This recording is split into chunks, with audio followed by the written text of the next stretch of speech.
All right, here we go. This is the instructional YouTube video for section 7.4, Algebra 1. Basically solving using the zero product property. So before we actually get started on diving into the nitty gritty, learning targets, all that, I want you to just look at these 6 problems I put on the board here, write them down, pause the video, and try these problems. So just fill in the blanks. What has to go in each blank to make each equation true? So go ahead, pause the video, give you a moment, pause it, fill in your answers, then we'll go over it. But when you fill in your answers, tell me what you notice. What do you notice about each set of equations? And go. All right, hopefully you paused it, you've unpaused it, maybe you listened to me talk a little bit.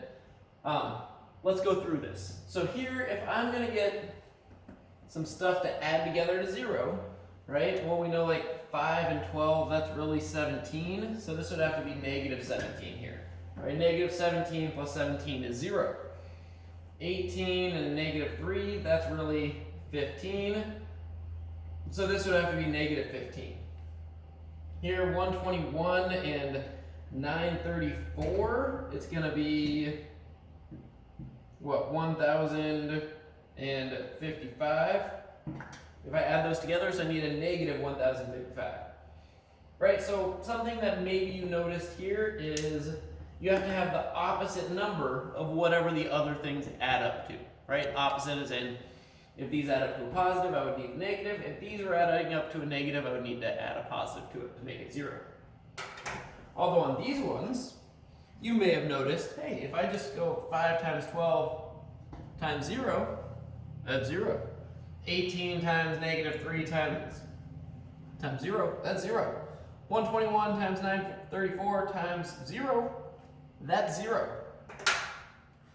And the thing that I want you to notice here is if we have a multiplication problem set equal to 0 with at least one unknown, as in one thing we don't know, to make that equation true, one of those factors, one of those things being multiplied has to equal 0. And this sets us up for the zero product property.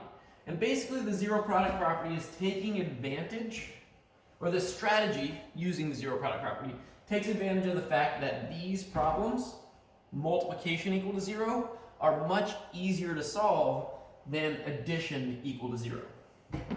All right, so the zero product property states that if we have 2 or more factors, 2 or more things multiplied together, and the product, or the answer, is 0, then at least one of those factors, one of those things being multiplied, must equal 0. And then I'm going to do a few examples of when we use this zero product property.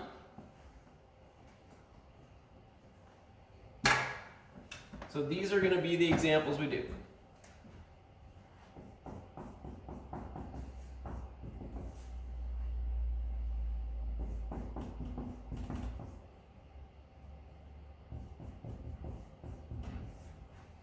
Just going to run through them here.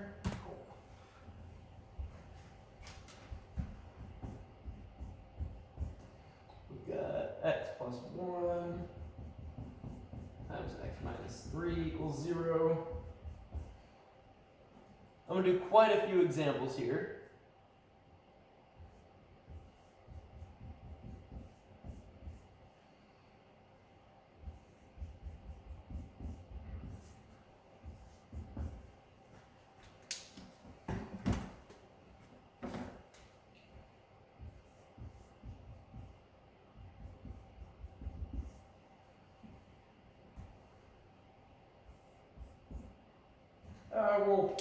We'll get this later. All right, let's do these first 4 right now. So, first one, x times x plus 8 equals 0. So if I have x times x plus 8 equals 0, and I'm going to use the zero product property, what I do is I say, well, I have multiplication equals 0. So either this factor, x, is equal to 0, or this factor, x plus 8 equals 0. And when we're asked to solve an equation, it should say solve on this, we're asked to solve an equation, what we're getting asked to do is to find every single possible solution. Unless it's specified like find one solution, if it just says solve, it says find all the solutions. That's what solve means, find every possible answer. So here we get two answers. Either this could be 0 or this could be 0. So what we do is we write two miniature little equations, each one equal to 0. Hey, x equals 0, that's one of our solutions. With this, we have x plus 8 equals 0. We can solve this, say what plus 8 equals 0? Negative 8. Or just subtract 8 on each side. And we get x equals 0 or x equals negative 8. Those are our two answers for the first problem. So for problem 2, we have x minus 5 times x plus 2 equals 0. So looking at this, we're like, okay, we have two factors equals 0. Two things multiplied together equals 0. So what we do is we just take each factor, each thing that's being multiplied, and we say, well, this could be 0. If this is 0, 0 times whatever that is the answer 0. So that, if this is 0, we get one solution. Or if this x plus 2 is 0, this other factor that's being multiplied, if that's equal to 0, the product equals 0. So now we can just go through, solve each equation, right? X minus 5 equals 0. So what minus 5 is 0? Like blank minus 5, it's got to be 5, right? Or we add 5 to each side of the equation. And we get x equals 5 for our first solution. Or it's like x plus 2 equals 0. So we're like, what plus 2 is 0? Blank plus 2 is 0. It's got to be negative 2. Or we can, use our algebra working backwards. Subtract 2 on each side and get x equals negative 2. Notice, two factors, two solutions. So what I'd like you to do right now is try problems 3 and 4, pause the video, write these down, answer them, work through them. I'm going to do them on the board. So, go ahead, try those problems before I do them. Sorry for the squeaking.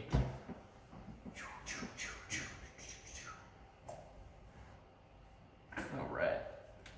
So we've got x plus 1 times x minus 3 equals 0. And then we have 3x plus 12 times 2x plus 1 equals 0. If you have not done these yet, go ahead and pause the video and try each of these on your own, so that way you can, if you goofed, made any mistakes, you can correct them and learn from them, right? Because that's the goal, right? If you goof up while you're watching a YouTube video, who cares, right? If you goof up, that's a way to learn from that mistake.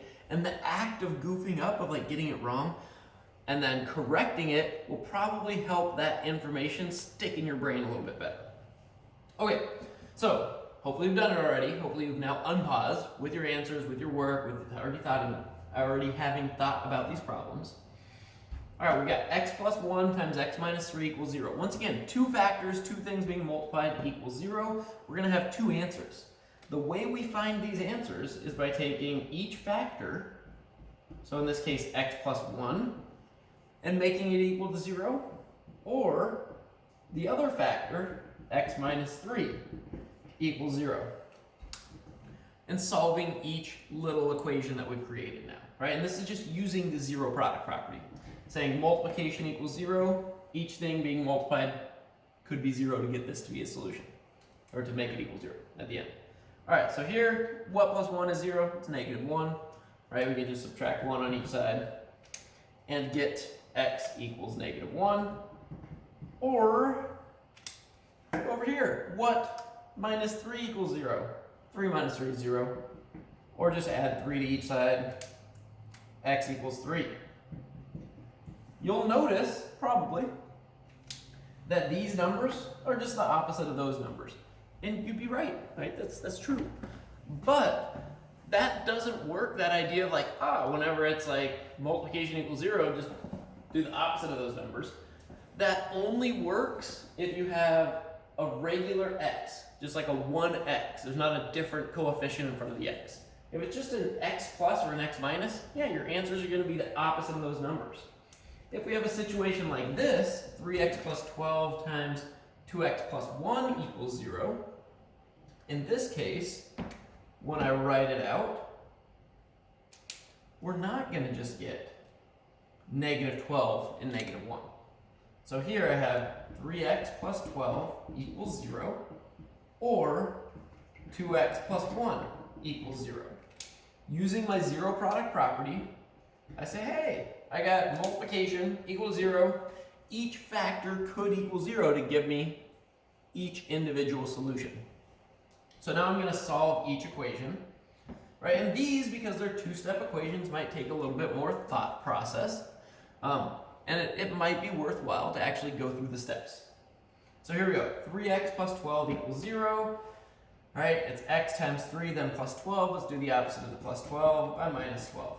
And we're just going to solve the first equation first. We get 3x equals negative 12. 3x is 3 times x. Do the opposite of multiply by 3. Divide by 3. And that gives us x equals negative 4. That's one of our solutions. All right, let's go to the next one. 2x plus 1 equals 0. All right, it's 2 times x and then plus 1. Do the opposite of the last thing. So that's going to be minus 1. So we get 2x equals negative 1. And then it's 2 times x, so we divide by 2 to undo the multiply. And that gives us x equals negative 1/2. So notice these answers, negative 4 and negative 1/2, are not just the opposite of those numbers, right? Because we have a coefficient that's not 1 in front of the x, we got to actually work through and solve each miniature equation. All right, so that's just using the zero product property when it's written out as multiplication equal to 0. Sometimes, though, you're going to be asked to solve equations where it's not already factored for you. In other words, you're going to have to factor and solve. We're going to do a few miniature, like smaller factoring problems, which is something that's actually kind of new for y'all. So, make sure you're taking notes on this.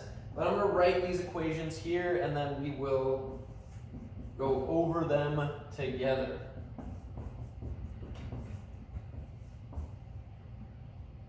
So go ahead and write these down on a piece of paper.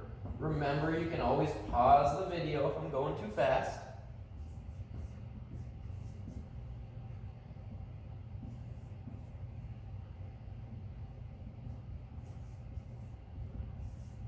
All right, so we're going to do these 4 problems.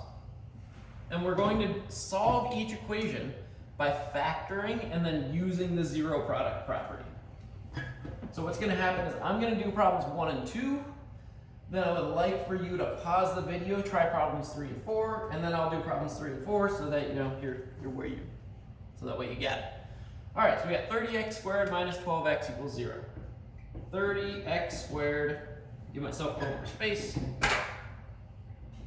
30x squared minus 12x equals 0.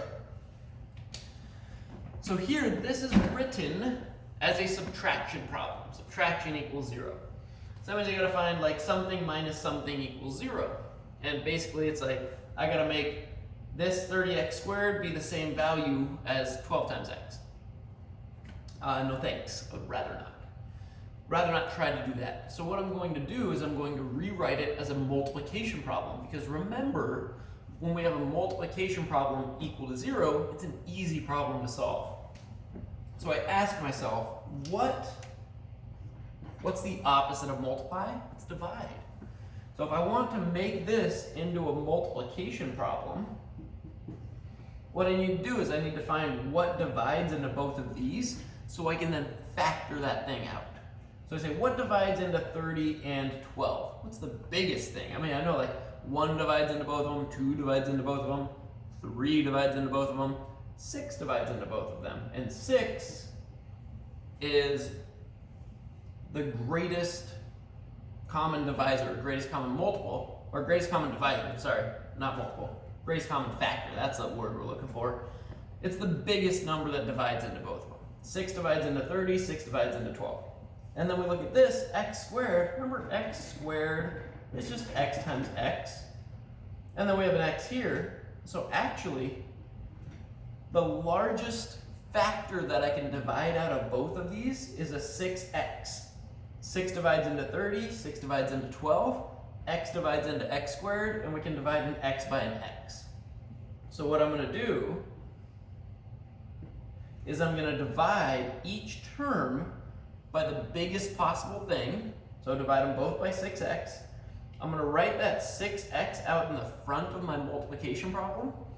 And then whatever I get from my division is going to go inside the parentheses here in my factored form. So now I've got 30 divided by 6 is 5. X squared divided by x is x. Minus 12 divided by 6 is 2. And x divided by x is just 1. So it's like 2 times 1 is just 2. In other words, the x is canceled. So now I have a multiplication problem, right? 6x times 5x minus 2 equals 0. And I can use my zero product property. I can say 6x equals 0. Or the other factor, 5x minus 2 equals 0. Just going to solve both of these. 6 times x equals 0, divide by 6, or just say, hey, what multiplies that? What times 6 is 0? It's just 0. So x is 0. Right? 0 divided by 6 is 0. Or 5x minus 2 is 0. Right? Go ahead and just undo this. Add 2 to both sides to get rid of the minus 2. 5x equals 2. Divide by 5 on each side. Boom. Boom. And then we get x equals 2/5. And those are my 2 answers. There we go. All right, let's look at problem 2 now. So problem 2, we have 8x squared plus 24x equals 0. So I'm going to do the exact same thing I did there. It's just with different numbers. So I'm looking at this, I'm like, all right, I got an 8x squared and I got a 24x. Its addition equal to 0. I want to rewrite it as multiplication equal to 0. So I'm going to divide something out of both of these. And notice each one has an x, right? This is x squared, this is an x. I can divide out an x. And I say what divides into 8? That also divides into 24. 2, 4, and 8 all do that. So I'm going to divide out an 8x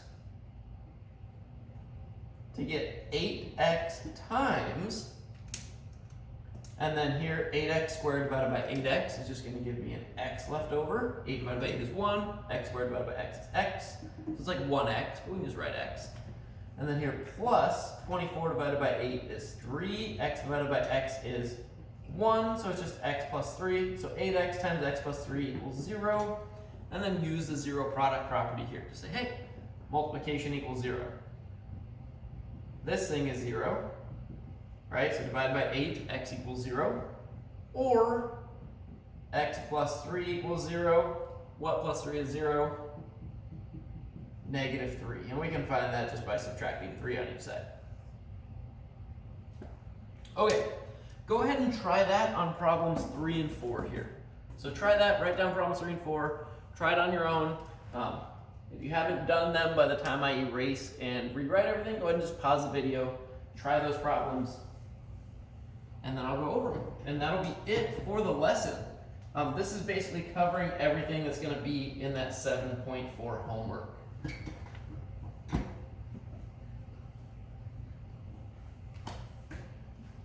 right, 12a squared.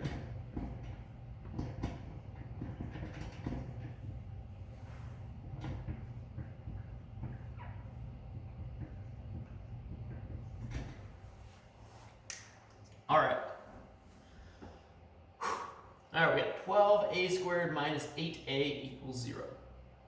If you haven't done these yet, if you haven't tried them, go ahead and pause the video and try them. Hopefully you've already tried them now. So let's try to factor and then solve. All right, using the same steps we did before. Like, all right, what divides into both of these terms? Well, They both have an a, right? An a and an a squared, so I can divide out an a. What divides into 12 that also divides into 8? 2, 4, 6, no, 8, no, so 4. 4 is the biggest. So I can divide out a 4a to get 4a times 12 divided by 4 is 3. A squared divided by a is a.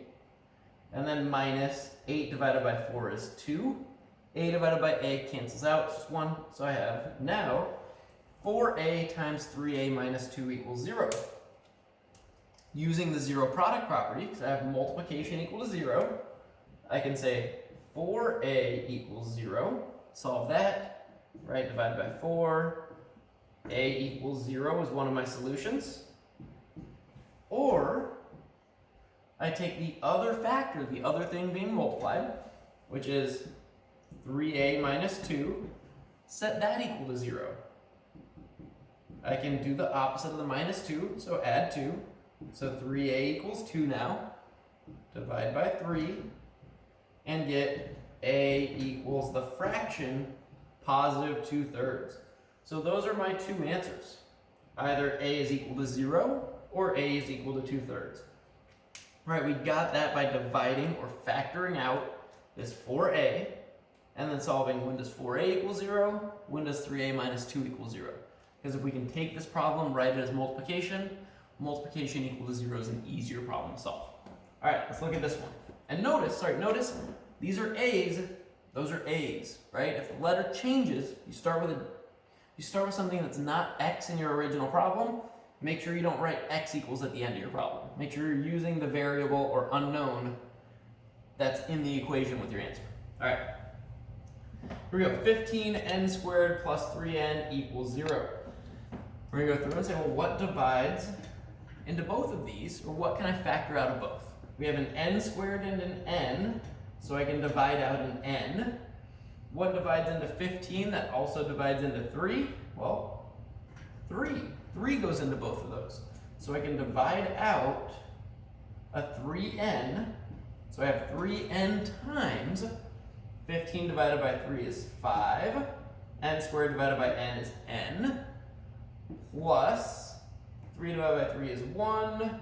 N divided by n is 1. So it's just 5n plus 1 equals 0. All right, now I have multiplication equals 0. Zero product property time. So I go 3n equals 0. So divide by 3, we get n equals 0. Or this factor, 5n plus 1 equals 0, and just solve that, right? Do the opposite, minus 1. 5n equals negative 1, divide by 5. So n equals negative 1/5 would be the other option. So n is 0 or n is negative 1/5. All right, hopefully this was enough, these were enough examples, or, there was enough stuff here for you to kind of get the idea, or you can always watch the video again, you can always come to office hours later, but try to get the homework done, and remember there's, other videos on the textbook website that you can watch as well. But good luck on the homework, and hopefully this was helpful. Thanks for watching.